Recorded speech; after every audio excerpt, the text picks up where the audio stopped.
We're going to give it a shot here. Bobby Manning and John Zanis here. Both of us went to Celtics practice, Celtics and Warriors Yeah, practice today at TD Garden. Yeah.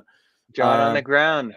On the ground. I just ended up talking to all my old peeps there. I don't know if I actually worked at all, but Bobby was grinding. I was just kind of taking it in. And was Joe Sway there as well? Joe Sway, yeah, he got that Draymond Green quote responding to Cedric Maxwell. Bingo. So we'll get into that because that's a lot of headlines. Draymond was in rare form today. He always is, right?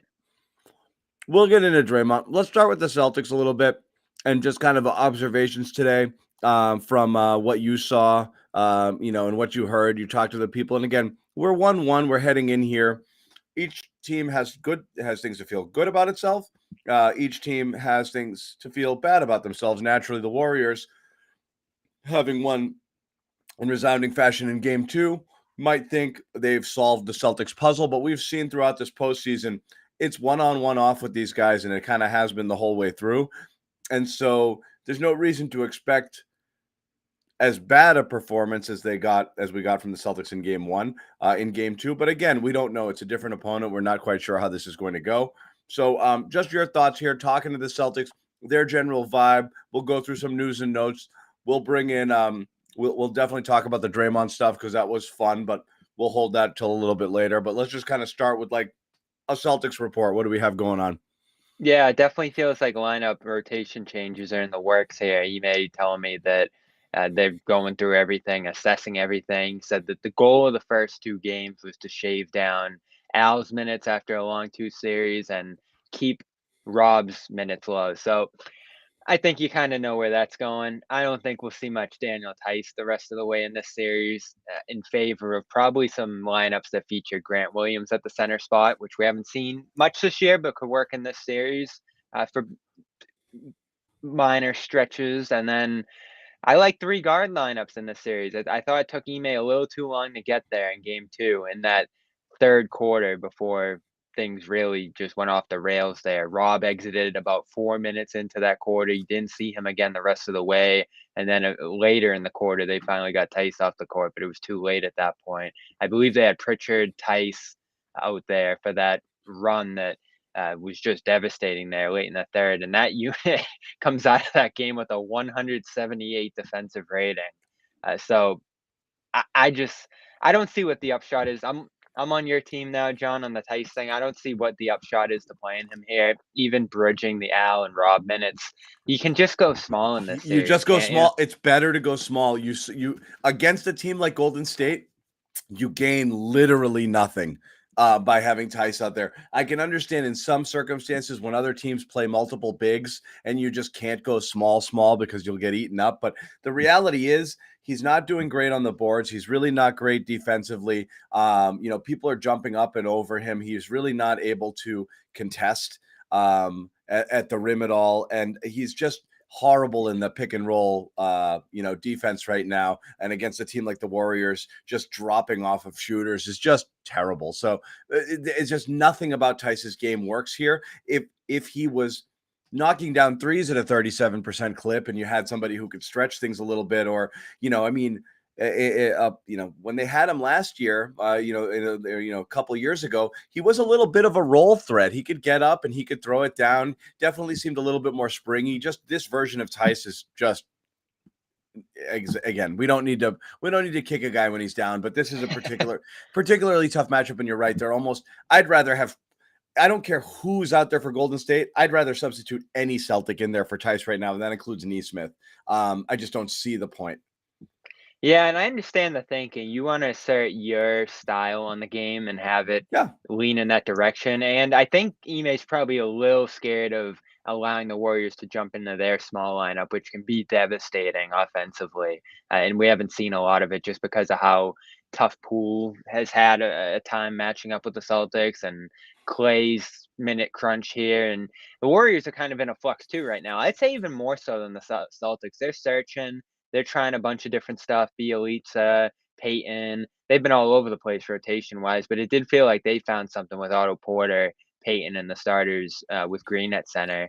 So they've hit their mark. The Celtics got to find theirs. It's a bit of a tit for tat right now, and it feels like it's going to be that way the whole way because these teams stylistically pretty different. So any given game, it's like who can assert their will on a game, and that's why I keep going back to Rob, who apparently came out of game two okay after that blow to the legs from Smart. Ime said he was more scared than anything, and Ime keeps pushing along this line that it's just sort of a mental thing for Rob. He's got to get through it. Not much physical that's ailing him. It's more him trying to play through pain. And this is, I was here and I was kind of keeping an eye on Williams. This is him at practice. He did nothing. This is what he did the whole practice. He just sat there. He didn't shoot. Actually, he had the 2 free throws right at the end there, but that's about it. But almost no basketball related activity. He just kind of hung around. And did a lot of stretching and stuff like that off to the side. And that was it. So I don't know if that was par for the course in Golden State too, that he's really kind of staying out of it. Again, the 30 minutes of practice they let the media in on is really goof off time at that point. Yeah. It's guys going around the horn here, firing up threes. Jason Tatum didn't pick up a basketball either for the entire time he was out there. He was just talking to people at midcourt. So it's pretty much the end of practice. So we're not going to glean much from that, but clearly Rob is in a rest and rehab sort of frame of mind. But it is interesting. You made the point that you made. You really think Ime thinks he's milking the injury based off of his comments today? No, not milking it, but it's not something that should hold him out. It's not something that should restrict him from playing well, I think. So they think Ime thinks he should be playing better? Yeah, I'd say so. I think it's pain tolerance, and something that Ime's talked about it again and again with him is playing through pain. It's swelling. I'm sure it's stuff other guys are going through, and again, it's a bone bruise, so I think it's more severe than just aches and pains others are going through, but it is just a pain tolerance thing with the bone bruise. And I think it's just he's got to be able to sustain 15, 20 minutes. That's all they're really asking of him. And he's actually given Rob permission to sit out of practice, sit out of shoot arounds, do what he needs to do to get ready to play, as long as he's ready to play. And that's what they're really emphasizing right now. People are asking what I'm drinking. I'm drinking kombucha here, guys. Someone's wondering if I was drinking like a jug of moonshine. Oh, you got a bad rep in the chat, John. I don't know how you're going to clean it up. But what did I anyway. do? Because people think I drink? Yeah. I don't drink. I think you did it once. And once I had a drink because Jimmy made me. I gave into peer pressure. I know, right? Jimmy should be the one with the reputation. Anyway, Jimmy's got the reputation. That's fine. He does. I think people think I'm a drunk just because I'm angry sometimes. And yeah, I get angry. That's fine. I don't know. How do you feel about it? Yeah. You know the injury better than me. It's not that. It's not the injury. I never know. Like. It's the adage, if you're out there, you should play well, right? I just don't know if the injury makes him jump, like it decreases his vertical. There's a drop of alcohol and come on, guys.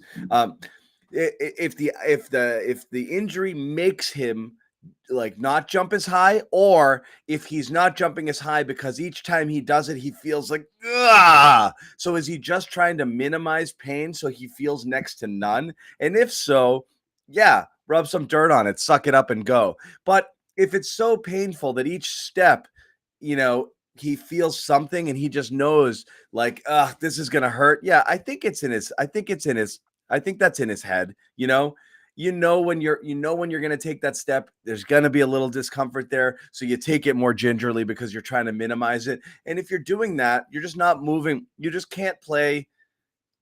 You're almost cheating the whole time because you're trying to guess. You're trying not to go all out. Like this is what I always say about Rob.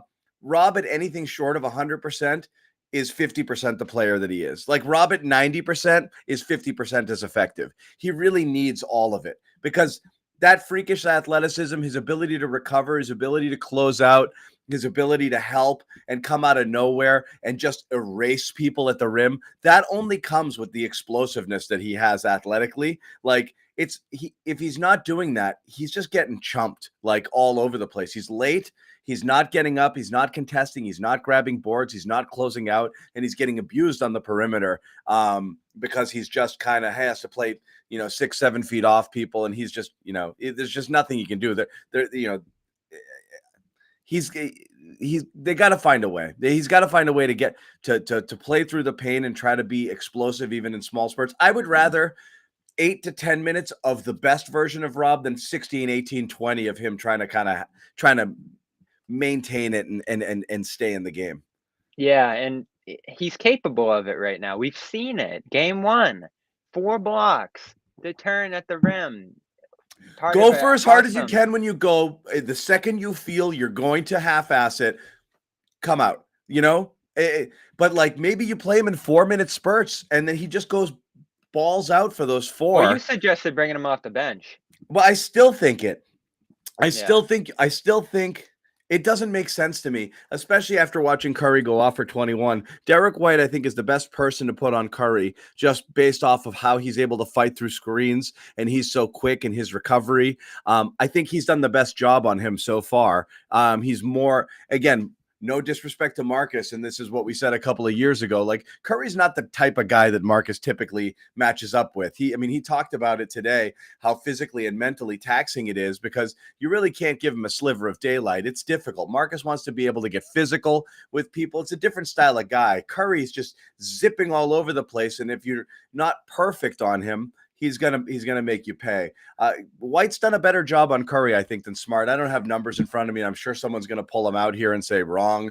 But it feels like White has done really well visually for sure. Yeah. And there's ways you want to use Smart. I think like starting him on a big and switching him on the guards and others in the pick and roll to try to disrupt that part of the game. I think that'd be useful.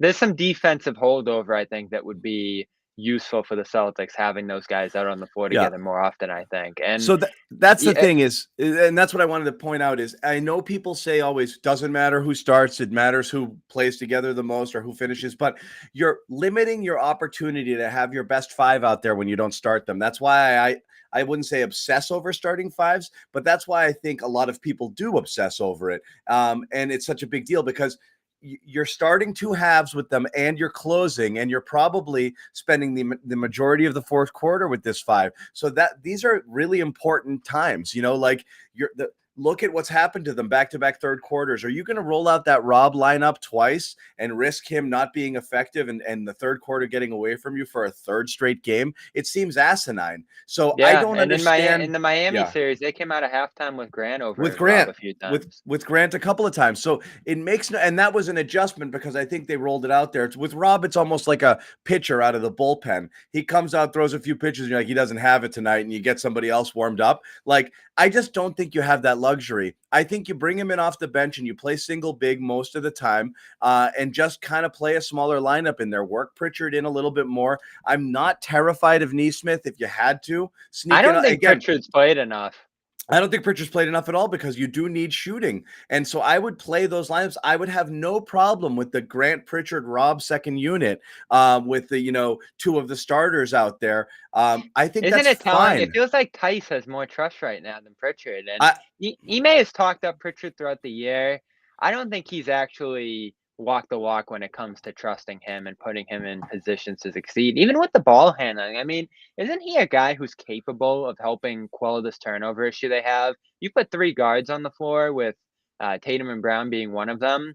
I think you have a lot more outlets for those guys to get off the ball and be fed instead of trying to do it all themselves. And this, I know we're talking defense at the start of this. The issue is the offense right now, isn't it? Like the mess of turnovers, missing guys, bad reads, bad shots, bad decision making. I mean, it's frustrating that you get to this point in the season, and this whole year's been about Brown and Tatum increasing their playmaking abilities, and you're on the pinnacle of a championship, and you're like, I don't know about these guys and their decision making and their ball handling. Here's the thing. It can be both though. Like Tatum might be smarter and better with the ball when he moves it quickly and makes quick decisions. Tatum dribbling is not it. Like, there's a difference between being able to make plays and being a primary ball handler. And I think sometimes people conflate the two. You do not want the ball in Tatum's hands initiating the offense. Absolutely not. And you don't. You when it comes to him, you want to be able to trust him to make the right read, which is I can beat my guy quick, I can rise up and shoot, or I can make a quick play. But Tatum holding onto the ball as your primary ball handler is bad. That's bad. And I don't like when they do that. And I don't like when they run the offense through him. I do not think that they're effective doing that. I think he can be an effective playmaker, but not in that role. He moves too slow. The defense sets up, it closes in on him, and it results in deflections and things like that. It's not ideal. With Jalen, I understand it. When he's bringing the ball up, you're almost always sitting there hunting a mismatch, but Jalen is much quicker to attack it. So when he gets it, he'll go. It doesn't always turn out. With Tatum, I just don't like when they do that. I don't like when they match up hunt, and I don't like when they have him bringing the ball up. It's just not the way I'd be running the offense in the half court set. Yeah, and I know Ime doesn't want to intervene too often, and he wants us to be free flowing, but this has been their issue all year. At their worst, it is getting stuck offensively through stagnant offense, bad decision making on the ball, and things like that. And they have the guys to alleviate it. Again, I'd go to Smart. There was a play in that game too where Brown's dribbling in the right corner. Smart sent him a screen, kind of flared out to the right corner, and Brown just didn't look to him and threw up a shot. Smart's capable, and I'm gonna use his line, like, trust him. Let the point guard run the offense. Let him run the offense. On the offense. It's his I best can't passer on the stand team. when they cross half court and just hand it to Tatum and then go. Because for the most part, by the time he starts moving, there's just 12 seconds left on the shot clock anyway. So it just takes too long. You're right. Put the ball in Smart's hands and just run your offense. We're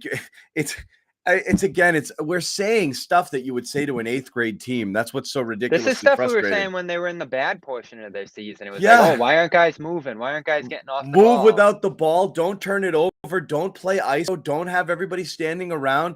Don't have Tatum bring it up. Play with more pace. All of that stuff. When they do it, it's so rudimentary. That's the thing. It's like, you guys know better than the Celtics. They know it. Ime says it nonstop. Like, we're better when we do this. We're bad when we don't, and they've got between that on the offense, the quick ball movement. That's the whole. I'm tired of this love and trust thing that people put out there as this badge of honor. If the Celtics aren't going to trust each other, it doesn't make any sense. It is about you throw that trust word around a lot, Bobby. It's huge. Move. Marcus used it today.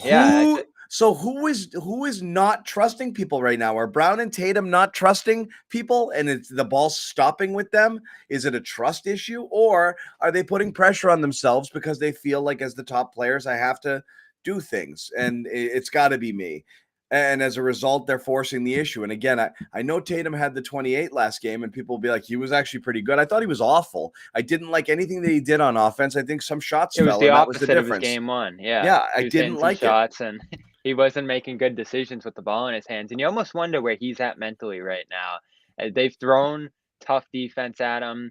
They've had Green in the lane dropping against them. They've had Green on the ball against them. Yeah. And they've been unpredictable. And that's where I think some of the bad decision making comes into play, is that the Warriors have thrown a bunch of different looks at them, some zones, some box and ones.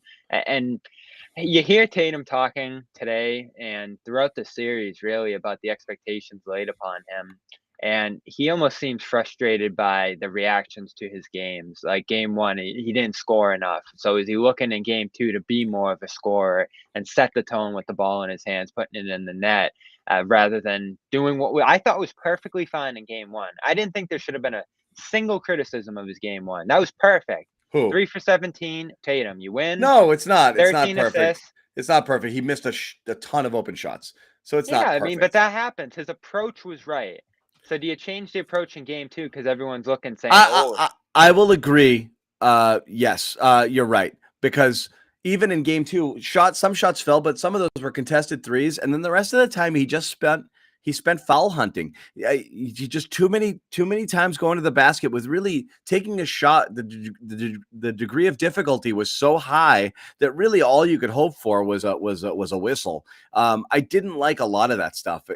So It's yeah, funny, I him and will Brown. agree. The approach was better. You'll take the approach over, stats that end up being meaningless because you can't. I mean, he was a there's a reason he was a game high minus 36. The offense was awful when he was out there. Awful. They were awful. I mean, defensively, nobody was And playing I really said well in that coming third into the quarter. series, I was like, "Oh, I don't think the transition game's gonna hurt you as much." Well, it did. They got Yeah. absolutely crushed in transition off those bad offensive sets. Yeah. Yeah. So So you gotta control the ball. It's 4 rounds of this. I don't think it was an issue against Brooklyn, but Milwaukee, it they're at their was. worst when they It control. absolutely was against Brooklyn. Yeah, every round now. They've been at their worst when they haven't They controlled the escaped ball, when game they haven't one run with their it, but offense. yeah, it's the same thing. And Ime cited it today. 13. The magic number is 15. 13-2 when it's fewer than 15, and 0-5 when it's 16 or more. That's it. It's that easy. It's not rocket science, Tatum said today, and again, he's at the point of attack with it. I don't. Why do you think they keep falling into it? Because it's obvious how emphasized and important it's become. They know it. Everyone knows. I guess the other teams are turning up the heat, knowing that they can exploit it. I asked Kevin Looney about that today. Like, is rushing this team part of the game plan? He's like, definitely. Peyton's trying to be disruptive out there. You can see Teams it. know that they can pressure them. It's doubling. It's aggressive doubling right at the point of attack. As soon as Tatum starts going, they run somebody at him quick. And you saw a lot of it, a lot of pinching there. Every time he tried to go to the lane. And first of all, I mean, when you put your head down and just dribble to the right, everyone knows what's coming. He's got to vary that a little bit, okay? All he does is he either pulls up or from the left side, he just buries his shoulder and tries to go, dribble hard to the right into the lane and see what happens. And they were coming. They were bringing a second defender. As soon as he put the ball down, to make him make a decision at an awkward point before he got too deep in the paint and before he had any chance to rise up. And he didn't suffer, and he suffered for it. He We've didn't. talked about that too. Play Yeah, closer to the basket. You're floating, you're gonna get swallowed up out there. always. As soon as he starts moving, he gets swallowed up. They were really good at doing that last game, and that was a problem. So Tatum's got a problem with Tatum is he has these slow start first quarters, and we kill him for it, where he is trying to feel out what the offense has given him. I think you have to live with that in this series. I think you have to live with that. I think Tatum trying to force the issue, or if there are shots there, take your shots. Shoot or shoot. It doesn't matter, even if they're not going in. But he really can't force the issue. He has to look for it. He has to be aggressive, be decisive. If it's not there, he's just got to move it. You're playing into Yeah, their hands. They they know won what you're 3 about to do. rounds. Yeah. They won 3 rounds with him playing pretty poorly in the first quarters. So it works, as long as he's making plays and getting guys involved. I mean, Horford didn't shoot until the 3rd quarter At all. after a 26-point game. Marcus didn't shoot. Horford didn't shoot. Obviously, Rob doesn't much, but I mean, guys who you're expecting. But they missed Rob again, and we talk about this all the time. No. Like, that's part of the facilitating too, is finding guys in their spots and getting other guys going. It's not just about getting yourself going and getting the ball back and producing shots for yourself. It's getting these other guys involved, and that was why I thought he was so great in game 1. You produce these amazing efforts from Smart, White, Horford, and Yeah. that wins you the game. So off this comment here, I'll ask, and again, it's up on the screen. What do? Do you switch that starting lineup or not? I think I'm with you. Yeah. I would. And it's weird. Tough, it's risky, but you got to do it sooner rather than later. The trickle down is not terrible because if you still get to play Rob. Because you're playing Rob in place of Al, and then you're also, you're gonna leave a couple. You're gonna leave, when you bring in Pritchard, and when you bring in Grant, you're still gonna leave Tatum and Smart, Tatum and White out there. So there's going to be someone else there as well. You're probably going to have Tatum and Tatum's a combination of either Tatum or Brown or Smart or White playing with those lineups. You can live with a few minutes of a Rob, Grant, Pritchard, Tatum, Smart lineup. That's fine. That's not going to kill you. And that's really what you're going to get there. And you have that 8-man rotation. And I think you only use Tice if you see Rob is you can't get up and down the court, and that's really it. And I think you just play single big all game with Grant sometimes in there as a, you can even do a real small ball lineup when Looney's out and just have Grant as your 5 as well, and play Tatum with Brown, White, and Smart, or put Pritchard in that lineup too, so you have shooting. I think those are playable lineups in this series. Yeah, I think the hesitancy probably goes back to, can you play Pritchard as a strictly backup one? And I think you're they always playing Pritchard with Smart or White out there for the most part. I don't think Yeah. you're letting him run and initiate the offense. Yeah, so it comes down to how long can Smart extend. Looking at Smart's minutes in the first 2 games, he goes 29 in game 1, and in game 2, albeit without a fourth quarter, he goes 25. So is he in position to push toward 40? I don't know. This is the tough part of the series. You have 2 hurt guys, and they can play, so you're not going to look back if they lose and say, "Oh, the Celtics were injured here." But it does limit what you can do. Once again, I watched Smart walking around today, leaving the court, still a limp, Yeah, he's hurt bad. He's still just playing there. through it. And again, this is what I think you look Just at Rob and you walking, say, just "Look at what walking, a noticeable limp. I mean, I still see it. You could there's a hitch in his step. he was out of it in game 2." Yeah. So you're riding some up and downs there, which is tough. Those are 2 crucial guys for your team, in Smart and Rob, especially defensively. And you're gonna have to find other ways to make it work. One thing I do like about starting White, you do worry that you hurt Rob's confidence a little going to the bench, but it is what it is. He's already a percentage below what he is anyway out there. You might get a boost in White by getting him looks early, getting him rolling toward the basket, finding him. Maybe he gets a boost from playing with the other starters and having less defensive attention. He talked after game 1 about knowing how the Warriors were going to guard him and knowing how to exploit it, just how Yeah. far they were going to play off of him. So I love the idea of making him a bigger piece of this puzzle here. With him, it seems like confidence is a big thing with him. Like, he's got to get going. He's got to see that ball go in the net. He's got to feel good. He's got to feel empowered and not feel like he's just along for the ride here, like off and on the court. There's No, just I like it. constant talk about that. And isn't he a different guy when he gets going? Like, he's just awesome when I didn't mind him last game. I thought he Yeah. missed good shots going to the basket.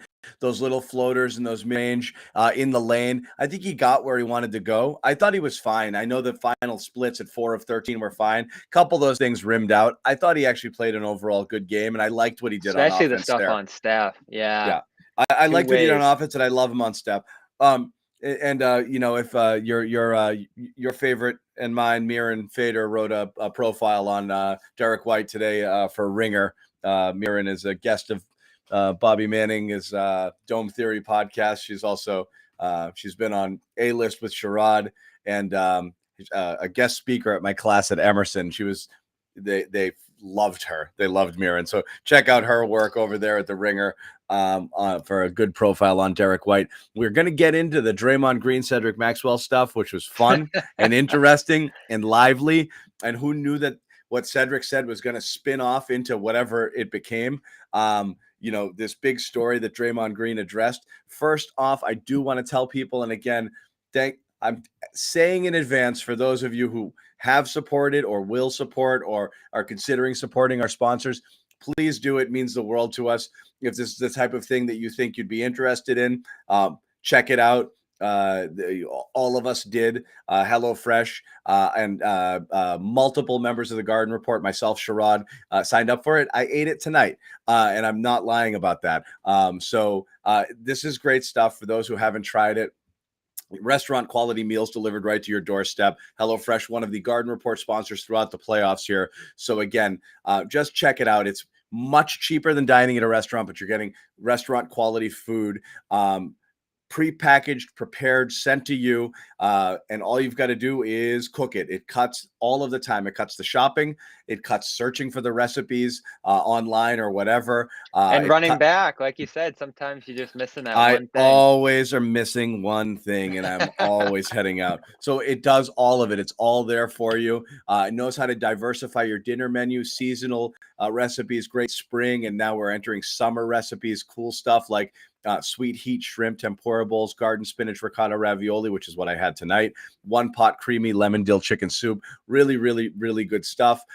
You can get stuff from the market, lemon ricotta pancakes, French macarons, really good stuff. So check that out. It really And is it's super terrific. fresh. Like the name's right. It's fresh meat.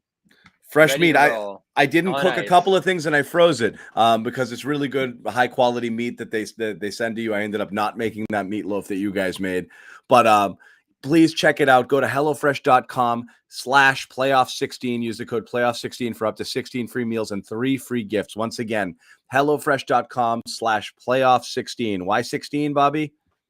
16 wins for the title. 16 wins They for got the title, and we have 13. How many left? 13. Even Jimmy Toscano could do this math. Well, you got to think it out. If you just asked me on the fly, I wasn't thinking about it. I already started thinking about when the number popped up. Yeah. But yeah, there was one episode where that you were like 7, 8, 9. I don't know what they're at. Yeah. Yeah, we got it was my fault. I messed up the first one. Anyway, guys, please check it out. Please support our sponsors, HelloFresh.com/playoff16. Please use this promo code, playoff16. Go to use this URL and this promo code if you are going to check out the HelloFresh thing. At least if you're not going to do it, please do us a favor. Just check the website and do the research for yourself. And see whether or not it's something that suits you. But yeah, please go check that out if you can. Now, we did want to get into the Draymond Green stuff, which I thought was super interesting. And Cedric Maxwell, as we know, we're going to play both the clips. This is one of the funniest videos of all time. Cedric Maxwell and Gary Payton, Sr., the glove, they get together and they just start talking, and it is just unfiltered. If you haven't checked this out, it's got a zillion views on our YouTube channel. Go watch the whole video. It's freaking phenomenal. E40 comes out of nowhere. Gary Payton Jr. is coming like it's like a tornado. So good. And I'm hoping we get those guys to do something like that again for us. But check it out on our YouTube channel. It's so funny. But this thing that Max said, again, we're talking about Draymond Green and his antics specifically in game 2, the stuff he got away with. Specifically, the stuff involving Jaylen Brown, where he didn't get that second technical, which Bobby and I 1,000% in agreement. Doesn't matter what the circumstance was, he should have. But beyond that, Cedric Maxwell believes some form of frontier justice was due here for Draymond Green. And here's what he had to say to Gary Payton. Check it out. Let me just say this to you, and I'm going to be as clear as I can. That shit, wait a minute, hold on. That shit Draymond Green was doing, during the 80s, he got knocked the out. See, but that's a whole difference. That's a difference in our basketball. Yeah. Our basketball is different. This has been up like, hold on.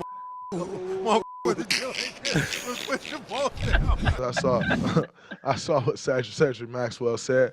And, you know, one thing that baffles me about the 80s or the 90s or whatever you want to call when basketball was so much more physical is some of the guys that be talking weren't the guys that was punching people. You know, like they act like, you know, guys was just walking around the court like I'm hitting this guy in the nose.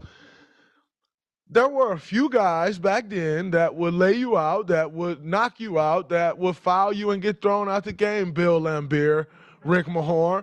But everybody running around acting like they were that. Y'all were getting bullied. And so it baffles me when every guy, just because they played in the 80s, just because they played in the 90s, is like, man, if you played in our day, you get knocked out. Like, no, not really, because it wouldn't be you. So I'm not.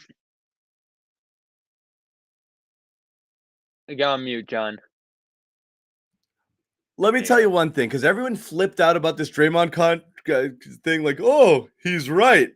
No, he's not right. He's literally saying exactly what Cedric said, but he's saying it in a way that he thinks is clever, and it's not.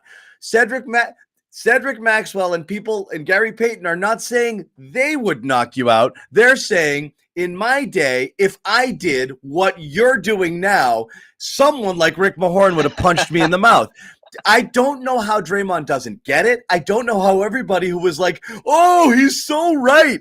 No, that's exactly what Max is saying. You, Draymond, unless you're ready to throw down, wouldn't do that. It's the same thing like in hockey. If the other team doesn't have an enforcer, you take liberties. But when somebody's sitting there on the bench and oh, if I take a shot at one of their stars, this guy's going to beat the fuck out of me, you don't do it. That's why every time Wayne Gretzky was traded, Marty McSorley went with him. He was there to protect the franchise.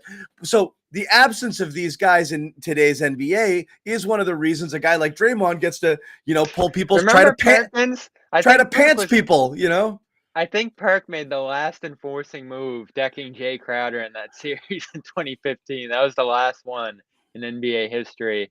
Yeah, I mean, the point that was valid was the fine, the suspension stuff. I mean, they legislated it out of the game. I'm not going to lie, Bobby. I don't like back in my day stuff, but all Cedric was saying is if you're going to be that guy, you got to be able to back it up. And this is why I don't like so there's people who I used to play with who would not have tolerated that. That's not saying we were great at basketball and you guys aren't. That's literally saying, like, we watched those frigging Knicks, Pistons, 90s. Oh, my God. Those guys were frigging – they would kill you. I mean, those Davis and frigging Oakley. Oh, my, Anthony Mason. Those guys were But we know the difference. Yeah, we know the difference. In terms that is rough stuff. And if you wanted to be that guy, you better be about that, And if you're not, you wouldn't be yapping as much as Draymond yaps and taking liberties because somebody would step to you and it would be a problem. And that's what Max was saying. And Draymond saying, well, you're soft. No, wrong.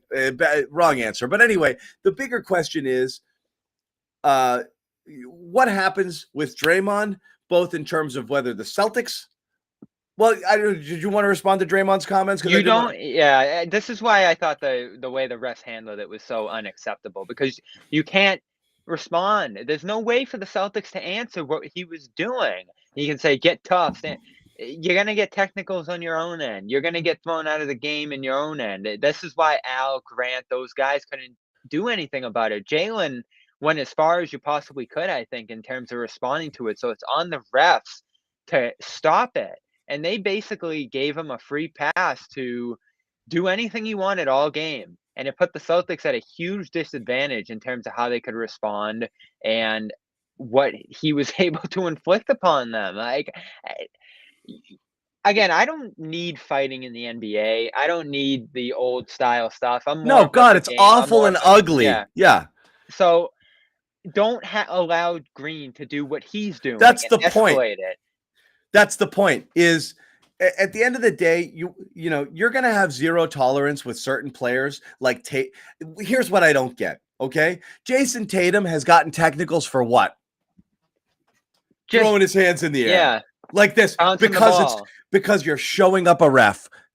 So that's a tech, but Draymond Green gets to try to pants people and kick them. No, it's disrespectful. You're either going to run a tight ship and have players behave a certain way or let it just go wild and whatever happens, happens. Nobody wants that 90s style of basketball. So the reason you're keeping it in check is, it's okay to be aggressive. It's okay to be physical. Foul people hard. Absolutely. You guys want to go and review it and see whether there was intent. Fine. I think most of these are nonsense. So, Draymond Green can play physical and push the line of physicality. He just can't be an asshole all day. You're supposed to keep people from being assholes because it raises the temperature.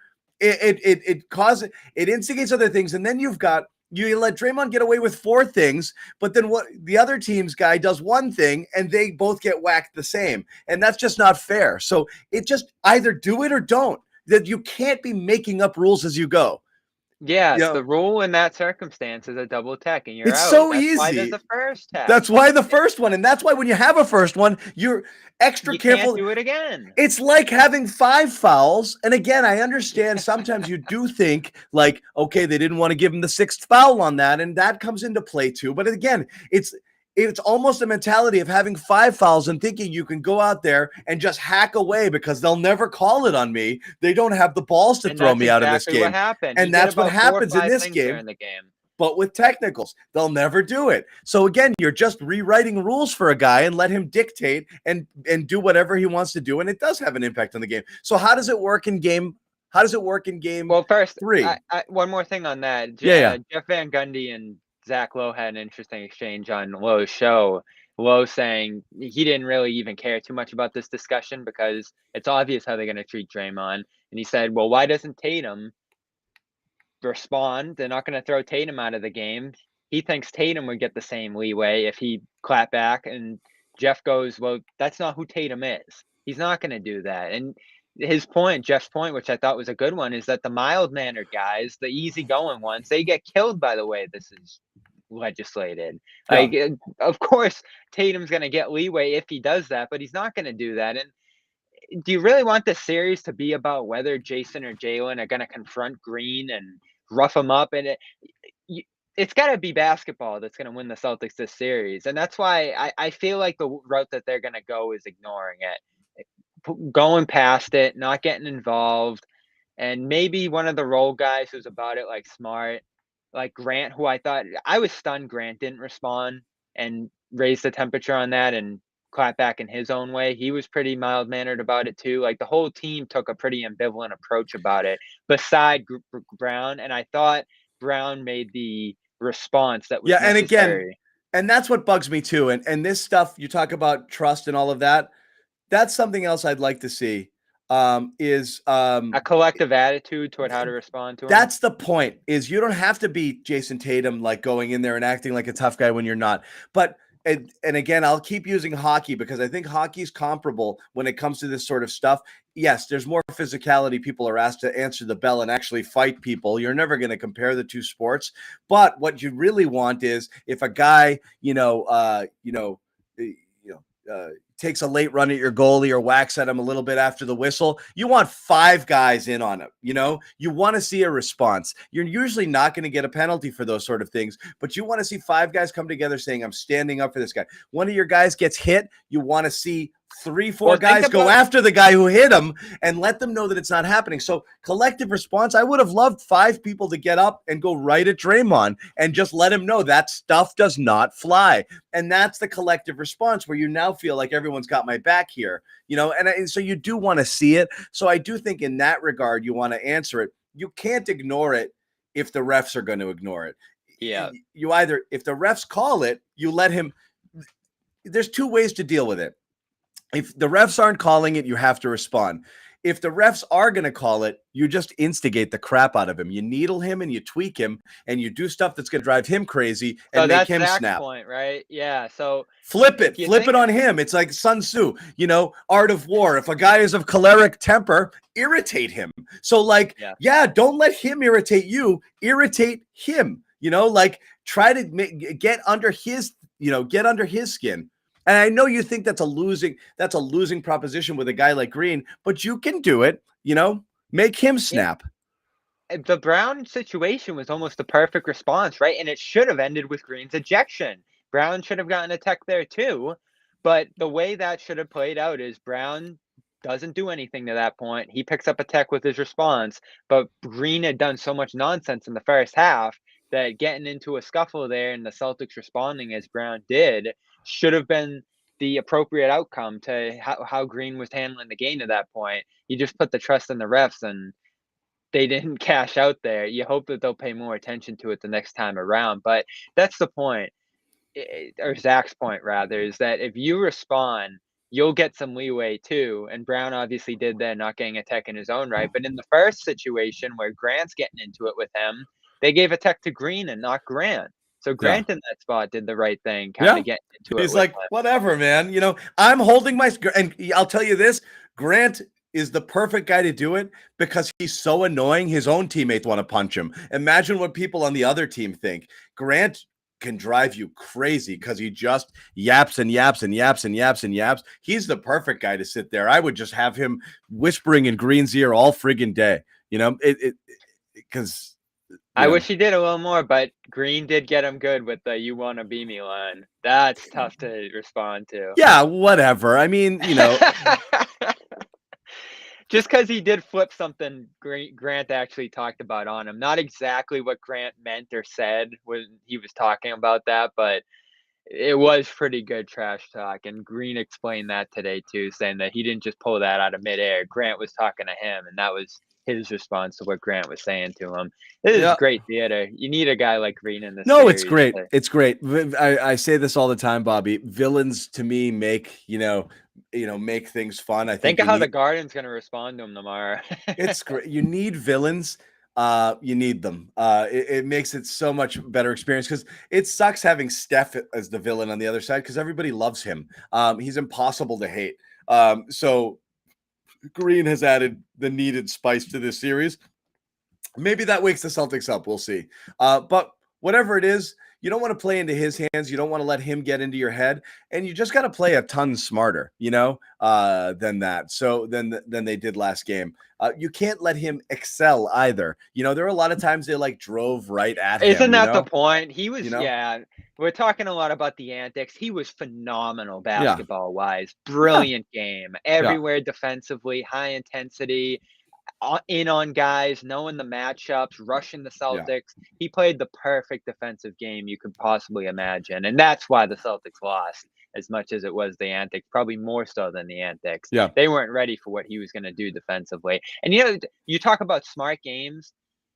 What do you do in certain screening actions, screening Green onto Tatum? I don't get it. Oh, That's terrible. what I mean. They literally made him the primary defender on some screens. I'm like, what are you doing? It's why? They're going through the motions, not even realizing what they're doing. They're like, exactly. pick and roll. You just switched to pick and roll, and you put Draymond on Jalen 30 feet from the basket. Why would you do that? It makes no sense to me.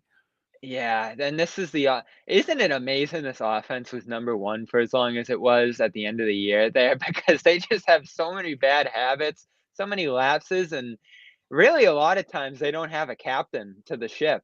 There's just no one out there running things and guiding it and making it smooth. Some of that's on Ime too. I mean, Ime took this big leap this year, putting in Tatum and Brown's hands, and there's been a lot of ups and downs to it. I guess you say you get to the finals off of it, it works, but you deal with all the lumps. It's another reason White in the starting lineup or playing more with those guys helps because White keeps it moving. You know what I want to see from White?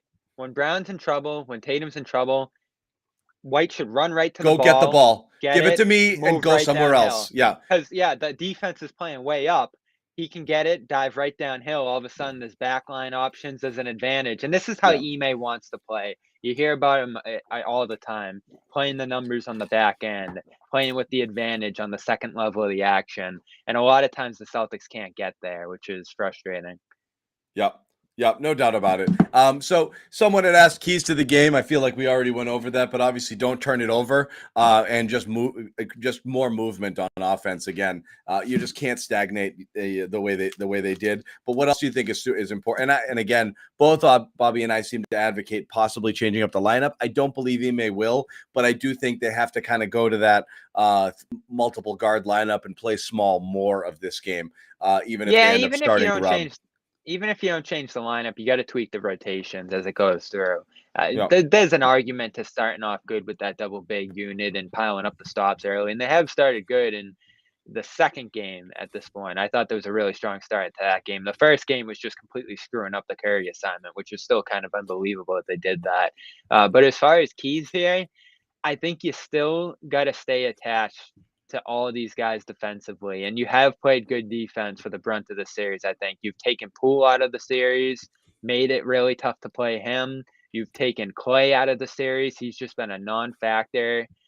You've made it tough, I think, to play Gary Payton and some of these other guys who are non-shooters just based off the way you play defense. I think you've effectively guarded the Warriors for the brunt of the series so far. So you got to continue doing that and not let the offense disrupt that, because I thought a lot of what blew the Celtics up in the third there was their offense frustrating Tatum, Brown, and those guys not getting back and setting the defense and sticking to what is going to win them this series. I think that defense, I stack up all the things in this series, like everything about both teams, and I still think by a hair the Celtics defense is better than Golden State's shooting.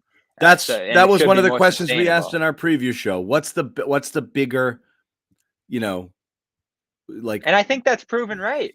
The Celtics defense is more impressive than Golden State's offense. So which means all the Celtics need to do is just not puke all over themselves on offense. I mean, this was, again, Golden State's a different team, but this was the recipe against Milwaukee and Miami was play okay on offense and your defense, and you'll win because of your defense. I think it's roughly the same formula here. You just can't turn the ball over. You just have to try to get quality shots, and that's it. Just can't turn the ball over. And if they don't, they'll probably win. Even if you're gonna lose some battles to Steph. You're gonna get beat on some backdoors.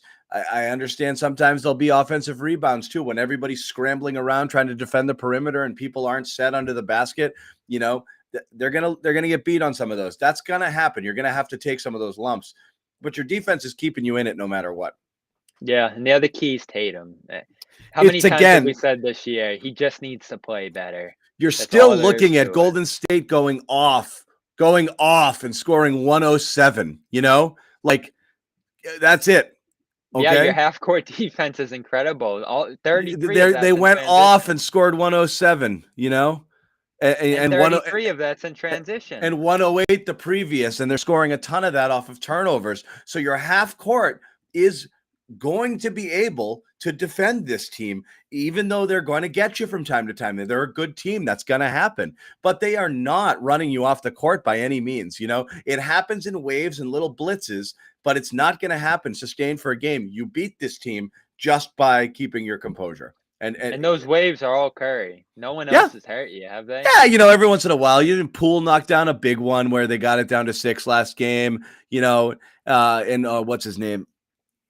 Porter as well. They're getting a couple. I am worried that Clay isn't being defended well. He's just shooting poorly, and that one of these days you get a Clay game. And when that happens, that's going to be annoying because right now you're counting on it not being a thing. I don't know, though. The other series, weren't you waiting for Grayson Allen to get going? But Clay's a different animal. And Clay's had a decent playoffs, and he's had a few games each series where he's kind of, He's the guy I look at most and say it's not the same Warriors. It's not the same Clay. It's not. I think you can completely contain him for the entire series, and they have so far.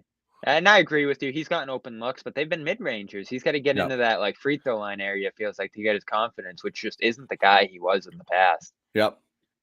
He can't beat you off the dribble. I remember one play, White really locked down Curry, and Curry had a dump to Clay, and Clay tried getting downhill and just whipped it out of bounds. Yep. He's completely out of.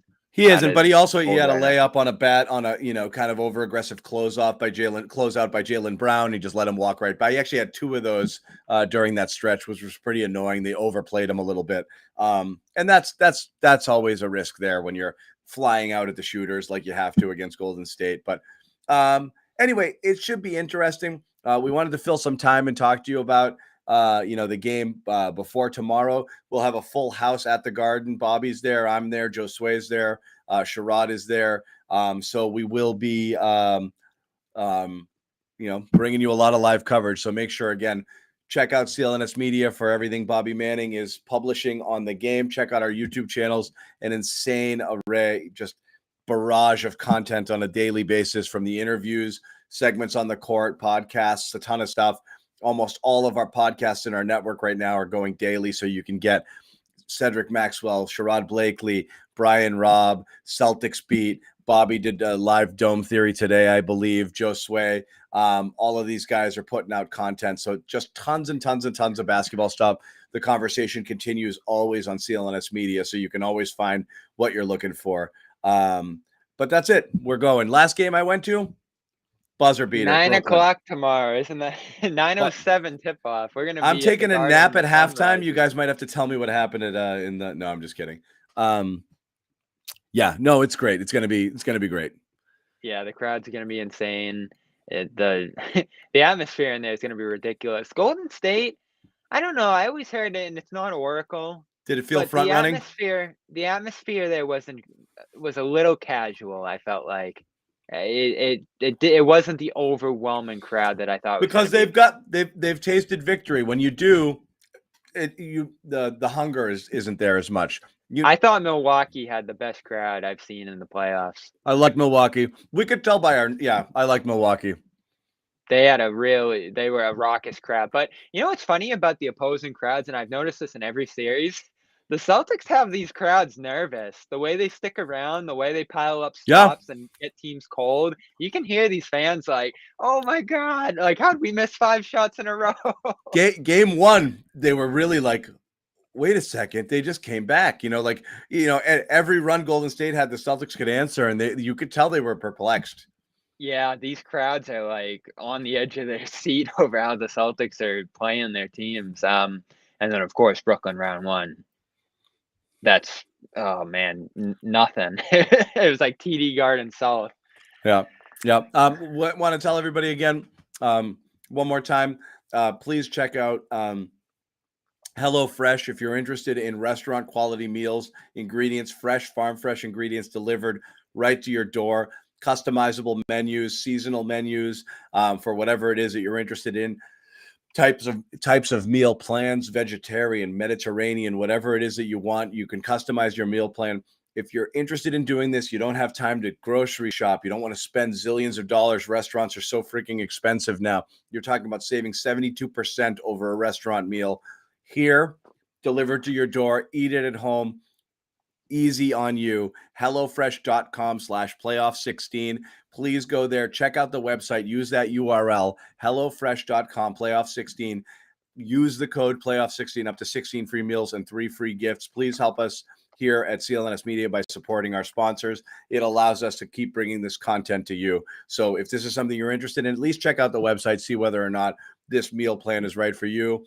We've all tried it. We like it. And as we said, Sherrod, myself, and at least one other member of the Garden Report signed up for the plan independently off of this. We hope you guys do as well. But that's all we have to say about that. Bobby, what are you feeling tomorrow if you had to give a prediction? Oh, I think the Celtics bounce back. What are they, 7-0 now after losses this postseason? Yeah, it's pretty good. Make it 8. I think that the things that went wrong in game 1 aren't hard to fix when it comes to ball control, making the right reads, not playing in traffic. And this team's been finishing its shots at a pretty high rate. We've talked about the defense and what it's doing right now. The energy is going to be insane.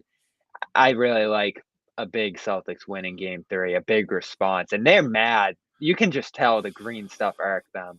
And they're going to come firing back in a big way. You're going? Huh? You're going to the game? I am. Yes. As media. On the floor. I'm on the floor. I'm hanging out. Can't wait. Looks like we got a special guest. I mean, he's killing me here, Nick, because we're trying to sign off, my man. Oh, I didn't know. Yeah. This is. Want don't to you give hear us your thought on tomorrow, Nick? Don't you hear me saying goodbye? We're gonna put a. I just got home. I'll let you go. Go ahead. No, go ahead. Help us put a bow on it, Nick. Putting a bow on it. I didn't know what you were. I just logged in. I know you wanted to talk about what happened with Draymond today. I don't have much to say other than it was funny. He's charismatic. He's funny, but he's incorrect. And it's easily just search NBA fights. He's in the first 3 videos on there. Max is. So, yeah, but that's not the point, Nick. The point is Draymond missed. No, Draymond missed the point of what Max said. Oh yes, I saw. Because the point was, a guy like you would not necessarily punched by me or Gary. There's people we played with that would have knocked you out. We're not saying it's not. No, he wasn't the people saying. who are saying it's tough. Like it's saying like, oh, I grew up in a tough neighborhood. Doesn't mean I was a tough guy. It means there's people around here that were tough. That's what he's saying. Around here, you wouldn't survive 10 seconds doing what we did. That's what he said. What he was saying, and now it turned into all this. But the truth of the matter is, I'm trying to sit very tall. I can see John doing it as well.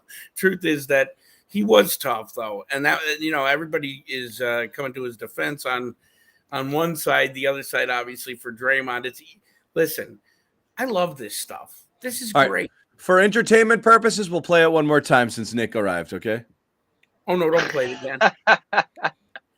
No volume. Oh, no audio. You can lip read because there was a lot of bleeps in there too. You're not getting the audio on that? No. We bleeped it, right? Yeah. I did. There's no audio? No audio on it. No audio. What? Listen. That's just classic stuff, man. That's behind the scenes, John. You and I were talking about it earlier. It's just behind the scenes fun stuff. You don't get that at NBA games, usually on the national networks. But Max said something important. It's more about the players than it is him. Like, get him out of the news cycle. But I'm saying, dude, Draymond, keep focusing on Cedric Maxwell. Don't focus on the Celtics. Let the Celtics come out and jump right into that and take care of them tomorrow night. And I think they will anyway. So This is all the fun of the finals, right, John? Like I said, I love, me, Nick. I love villains. Without them, it's boring as hell. So we love playing the Nets because there's villains on the other side. You love to hate them. The Bucks less so, because we liked Giannis. There's people you can get annoyed with. And you know what the difference is this time around? Because you could go back to Kyrie round 1. I think he's actually irking the Celtics. I don't think that the Kyrie thing actually affected the players on the floor at all. Kyrie's trying to convince himself of everything he says. Draymond actually, I agree with you, Bobby. Draymond got under their skin. Jalen did not let. You could tell post game, Jalen was really mad about what Draymond was doing out there, and thinks that the Celtics should respond. Listen, I know that Max didn't want them to punch each other and whatnot and get into fistfights, but I think the point is taken that Jalen, it was okay to instigate him a little more to maybe get a tech out of him. You know what I'm saying? A second tech, because Draymond was pushing, blatantly setting moving screens. It was like things I haven't seen in. What's decades. Funny is if Jalen took a swipe at him, they would have both gotten techs. And what's funny is if Jalen escalated, they would have both gotten a tech. That's what Max was saying. Jalen's was more muted. If Jalen went at him, Green would have had no choice but to grab. They would have both gotten techs there. No question about it. That is the point as well. You had him on the ropes there. You actually you had to finish him. Yeah, that's the point. And I think that hopefully they're saying that, because that would have been the strategy. Like, Jalen's got to be in his head to be able to instigate him, not fist fight him, but instigate him a little bit. He got fist fight by him, for crying out loud. It was like Ron Hart testing him. Yeah. Yeah, there's a line you can't, and this is what I thought was so ridiculous about the officiating, Nick. There's a line you can't cross now, and the players know it, and there's only so much you can do as the Celtics to respond. The refs have to handle it, and they didn't. No, they didn't, and they weren't consistent. That's the biggest thing. It's a consistency, but the inconsistency with officiating. The other thing is that Draymond said was interesting.